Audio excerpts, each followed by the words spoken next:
YouTubers and fellow writers, getting back to you with the next part of my series here on painting your own fairings. I went ahead and before this I had already had my part prepped already. I sanded it down, make sure I got off all the additional paint that I had on there from previously.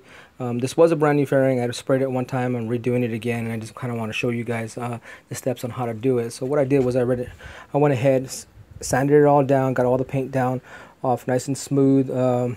Started off with a real coarse grit, maybe I think it was a 600 grit sandpaper.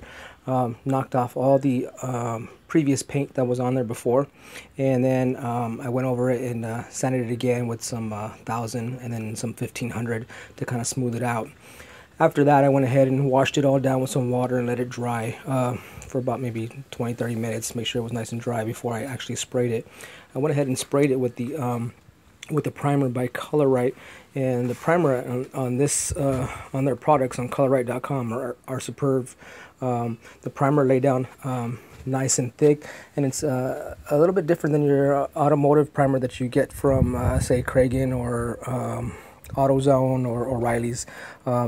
This is actually a very nice primer. I'm not sure if you can quite see this in the sun glare or not, but I went ahead and I sprayed it.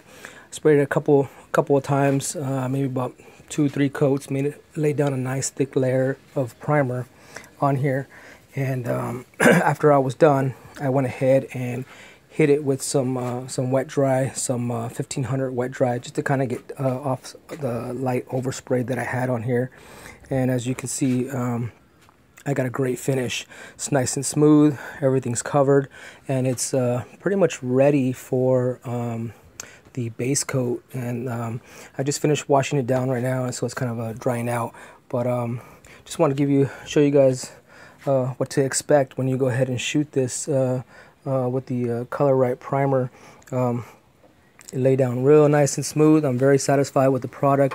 It's a very nice thick coat. It actually adds a little bit of strength, it feels like, to the material, because this is quite flimsy. This kit was from China. So what I'm going to do next is I'm going to go ahead and I'm going to use the tack cloth, because that's what the instructions tell you to do. Use a tack cloth, go ahead and wipe it down, remove all the grease and fingerprints and whatnot. And then I'm going to wipe it over with the prep material that they give you with the instructions here. So this is what I'm going to be using. I'm going to wipe it down with the tack cloth right here. And then after I'm done with that, I'm going to go ahead and wipe it down with my towelette wipe, which is supposed to also remove grease, fingerprints, and whatnot from there. So here it is before base coat. So remember, the base coat is going to be your white. Well, if you have the white, and if you do have that scheme that requires a base coat, mine's is going to be a white base coat that I'm going to be putting on here, and it's basically a flat white. And then after the flat white dries out, I'm going to color sand that down. Well, actually, no, I'm not going to do that, because the instructions recommend that you don't color sand after when you lay down the base coat. So I'm going to push pause right here real quick and get to painting, because this is pretty much dry, and I'm in a nice, it's a nice day today. Don't want to do this in the wind. We got little wind here, and it's very hot. I'd say about 80 degrees. So recommendations are, don't let your part sit in the sun. You want your part cool before you actually paint it. So leave it in the shade, let it dry out by air, and then after this, go ahead and shoot it with the base coat.